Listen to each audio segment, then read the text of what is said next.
Pataas, parang di makagay ka. Mamaya, mas kitchan ko na at least.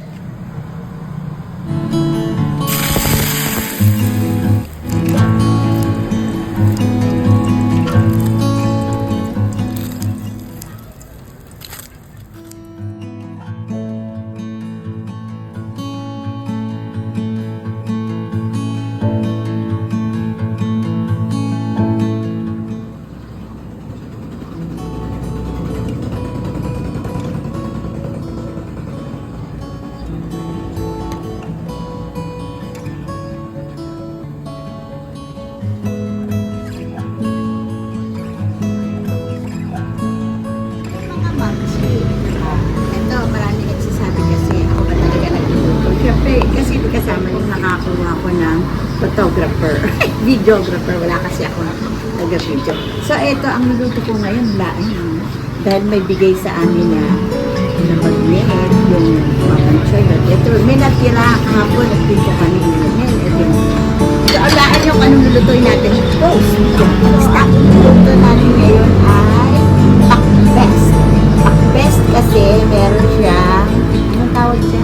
Ipupunan mo naman, meron siyang bagnet. So, eto yung mga sangkap natin. Usog ka ng kaunti. Eto, talong. Ay, ito as usual yung pang-isa. Bawang, sibuyas, kamatis. Tapos, eto, kunting alamang lang. Natira ko. Ayaw kasi ng maalamang. Siyempre, as usual yung bagnet. Tapos, eto, yung ampalaya, medyo binabad ko sa asin na may mga ano, ganito yun. Kasi ayaw ng mga anak ko ng mapait. Tapos, eto, sit down na yan, kalabasa, favorite. Tapos, eto, yung okra. At sa lahat, iniwa ko na maski ayaw ko pang huwiin for video purposes. Kailangan nakatayan, kailangan taubo sa tubig para hindi mangitim yung loob ng talong. Ano yun naman? So, ayun na niluto ko best. Tara na, luto na tayo. Painit na ako ng mantika, as usual. Ay, nandito na yung mga sangkap pinabi ko na sa akin. Ito yung isang pinito ko sa partner. So, ito, so, yan. Medyo natapos ko na yun. Nilagisa natin yung bawang.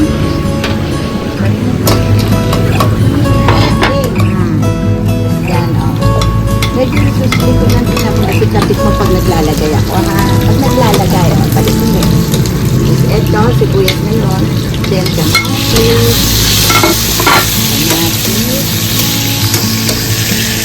Tapos, maski medyo hindi pa masyadong labusak, lagay na natin yung sabay na natin. Ito yung pinakamatigas, syempre. Ay, hindi. Ang pinakamatigas pala is ampalaya. Wait, ampalaya na binabas sa asin, sa katubig, at binikasan ng ilang beses para hindi masyadong matakot. Kasi ginigisa ko talaga yung gulay, ganun kasi parang mas masarap siya, yung gulay niya lumalabas. Okay, start na. Pwede na natin isama ito.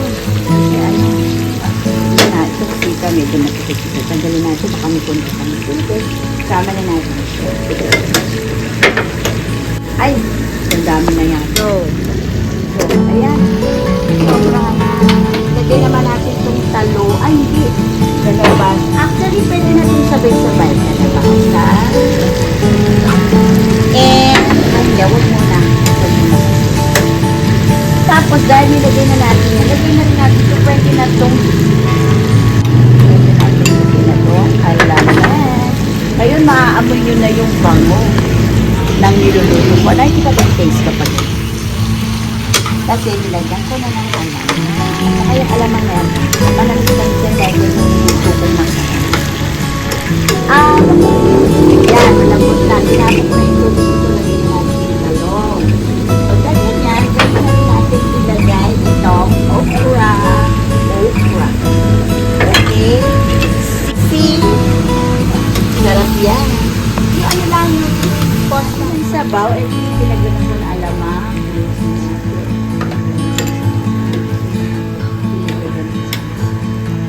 Kaya ba yung nalakmag yun?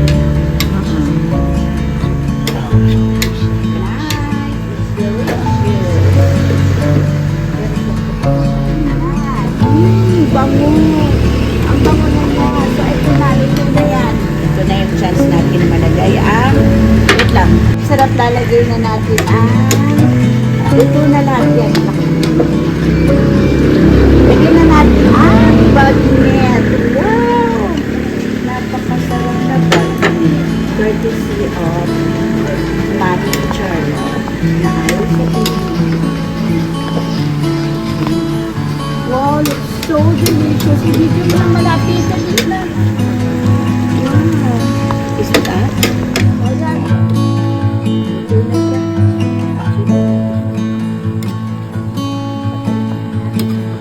Sarap.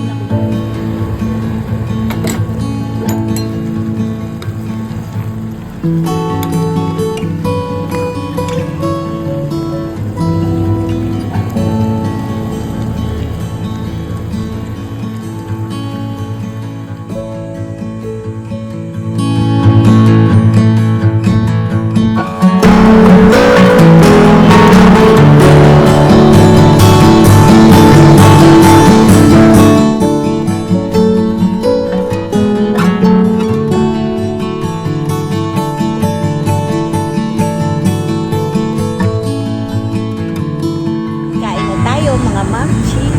Kain na tayo, mga mamchi. Ayan, kakain na kami. Post na ako.